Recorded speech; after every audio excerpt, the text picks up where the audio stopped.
seorang gadis menginjak genangan air hujan dan tanpa diduga, ia justru melakukan perjalanan waktu ke masa lampau. Bingung, ia bertanya pada orang-orang di sekitarnya, ini sedang syuting film ya. Tapi ternyata, ia malah dianggap sebagai wanita iblis. Masih mengira ini bagian dari film, ia mencoba menyentuh pedang dan malah melukai dirinya sendiri. Saat itulah ia sadar bahwa semua ini nyata. Saat hampir kehilangan nyawa, ia teringat pernah menonton drama zaman kuno dan menduga ini adalah upacara meminta hujan. Ia pun berteriak, aku adalah peri hujan yang kalian minta. Seorang menteri tua langsung mengikutinya dan mengajak semua orang memohon hujan. Para pejabat istana, bahkan sang raja, ikut berdoa. Namun saat mereka membuka mata, gadis itu diam-diam melarikan diri, menyamar sebagai Kasim, dan berhasil lolos. Sialnya di tengah jalan ponselnya terjatuh. Saat hendak diambil, ia tertangkap penjaga dan dibawa ke hadapan raja. Raja marah karena merasa dipermainkan, tapi tidak langsung menghukumnya karena menemukan alat aneh yang menampilkan hujan. Gadis itu buru-buru menjelaskan bahwa itu hanya aplikasi perakiraan cuaca. Kemudian gadis itu berkata bahwa ia berasal dari masa depan dan tahu segalanya. Raja tak percaya dan mengangkat pedangnya, tapi gadis itu berteriak bahwa ia pandai berhitung. Tertarik, raja memberinya soal matematika sulit yang tak bisa dipecahkan selama bertahun-tahun dan memberinya waktu 7 hari. Namun gadis itu segera menyadari bahwa soal itu hanyalah teorema Pythagoras dan langsung menyelesaikannya dalam hitungan detik. Raja terkejut dan menjadikannya guru berhitung, padahal ia hanya siswi SMA kelas 3 biasa. Tapi karena perjalanan waktu ini, ia justru menjadi guru matematika sang raja. Sebagai langkah awal, ia mengajarkan tabel perkalian lewat permainan tebak-tebakan. Jika salah, kena tampar. Kasihan, raja baru mulai belajar sudah kena tampar-tampar. Metode itu ternyata efektif. Demi menghindari tamparan, raja menulis rumus di telapak tangannya dan diam-diam menghafalkannya. Bahkan saat rapat kerajaan, mereka pun beradu cepat dalam berhitung. Tapi gadis itu tetap menang dan membuat sang raja kesal. Saat makan malam, raja ingin membalas dendam dan pura-pura menyuapinya, tapi malah memakannya sendiri. Gadis itu kesal lalu membalas dengan menyajikan semangkuk makanan instan super pedas. Raja langsung ketagihan, tapi keesokan harinya perutnya bermasalah. Tabib istana tak tahu penyebabnya dan mengira raja terkena kutukan, bahkan menempelkan jimat. Gadis itu lalu memberitahu bahwa itu hanya efek makanan pedas. Raja pun sadar bahwa gadis itu juga ahli pengobatan. Akhirnya, raja memintanya mengajari para tabib di rumah sakit istana. Gadis itu tidak menyangka pengetahuan biologinya yang sederhana mampu membuat para tabib kagum. Bahkan, mereka menerbitkan buku pengobatan. Ia juga menjelaskan dasar tumbuhan kepada sang raja, yang akhirnya menghasilkan buku pertanian. Hubungan mereka pun semakin akrab, hampir tak terpisahkan sepanjang hari.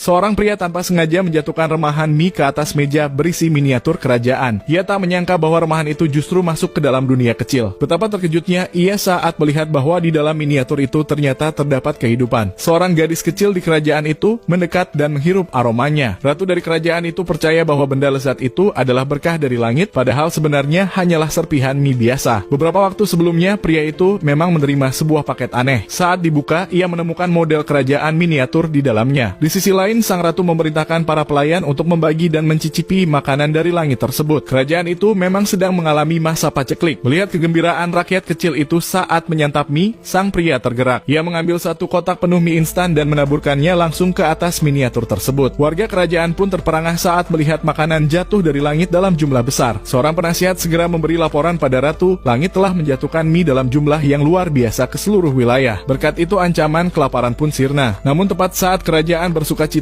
musuh dari luar menyerbu benteng utama. Namun tiba-tiba 2 semburan api besar meluncur ke arah musuh dan membuat mereka mundur. Ternyata pria dari dunia nyata membantu pasukan kerajaan. Berkat bantuan dari dewa langit itu, sang ratu akhirnya mampu menyelamatkan kerajaannya dari kehancuran.